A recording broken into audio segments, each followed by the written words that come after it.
Okay fellas, in this video we're going to discover together which points you should analyze before you buy your first precious fountain pen or before you just buy your next fountain pen. Now let's start straight ahead, and one of the first things you should analyze is budget. So how much are you willing to spend? Now to do that, obviously you should understand where the different price points of, potential fountain pens reside. And in order to understand where these prices reside, you should obviously check also all other points that I'm going to mention here. So all of these points are somehow connected to each other, but obviously you have to know, I want to spend 200, I want to spend 500, or I want to spend 1,000, or I'm even willing to spend 2,000 straight ahead. But it's very important for you that you first do a bit of research in order to see, okay, a Montblanc 149 is priced there, a Graf Faber-Castell Tamizio is priced there, and an Autohut Design 07 has this kind of price. And this is going to give you a nice idea about where prices can actually be set. Second thing that has to be analyzed is which nib material would you like to go for? Would you like to go for a steel nib, a 14 karat gold nib, titanium nib, 18 karat gold nib, 21 karat gold nib from Sailor? Now to do that, obviously the best thing is you go at a retailer and you get the chance to try them. If you don't have this chance, go on YouTube. There are a lot of great reviewers who give you the chance to discover how this kind of nib actually ride and feel like. And obviously deciding which nib you want to go for, that's also going to help you to understand which price you're looking for. Doesn't necessarily mean that an 18 karat gold nib is less expensive than a 14 karat gold nib, because then we come to the next point, and it's the fact that you should be checking which material you want to go for. So material can be resin, which is a bit less heavy.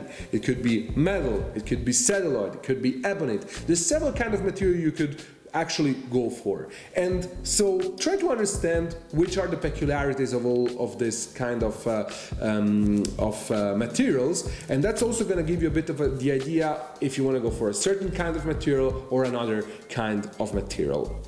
Maybe you want to go for sterling silver, which gets a patina, which is a bit more valuable, or maybe you want to stay on a nice celluloid which has a nice depth. So it's very important that you understand and know which materials are available in order for you, when you go on a website or when you go at a local retailer, that you have clear ideas what you're looking for. I would like to point out, if you have the chance to have a retailer near your area, make sure to take the car, go there, and get some help in order to discover, feel them, try to have them in hand. If not, for example, we have set up a one-to-one 4K presentation system where you can call us and we can discuss, we can show you the pens with this kind of presentation tool. Now, one other thing that you should check, it's the weight. So it's always difficult to know which weight you want to go for. If you're used with plastic pens or plastic fountain pens, then obviously you will have the feeling that each of these pens is too heavy. That might not be true. So it might be that you're just used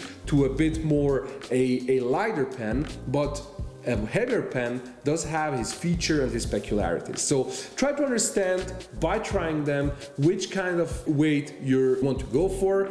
The easiest thing is having 2-3 fountain pens, and that's probably going to give you the best idea of which kind of weight you prefer more than the other. It could also be that some weight is more useful for something else and another weight is more useful for something else. For example, I like the Design 08 because it's heavy, so when I'm in a meeting, I love to have this pen in hand, or when I'm trying to think of something, I love to have something a bit heavier. And if I'm writing, it might be that the Mayora, for example, which is less heavy, is better for longer writing sessions.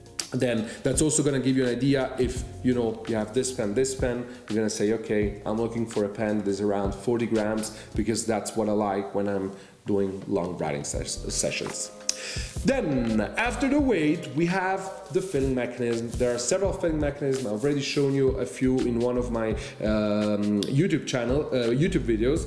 Now, you should decide whether you want to go for a cartridge converter mechanism If you're traveling a lot, cartridge converter is great because you can just change the cartridge and make sure that the pen writes even if the ink is finished. If you're someone that is going to use the pen, you know, in the office or maybe just carry it around your daily life, then a nice piston filling mechanism might be just perfect.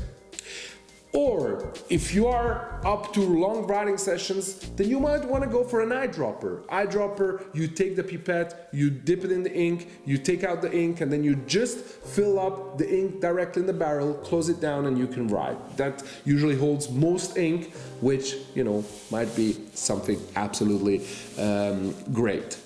Last but not least, it's consider what type of manufacturing you want to go for.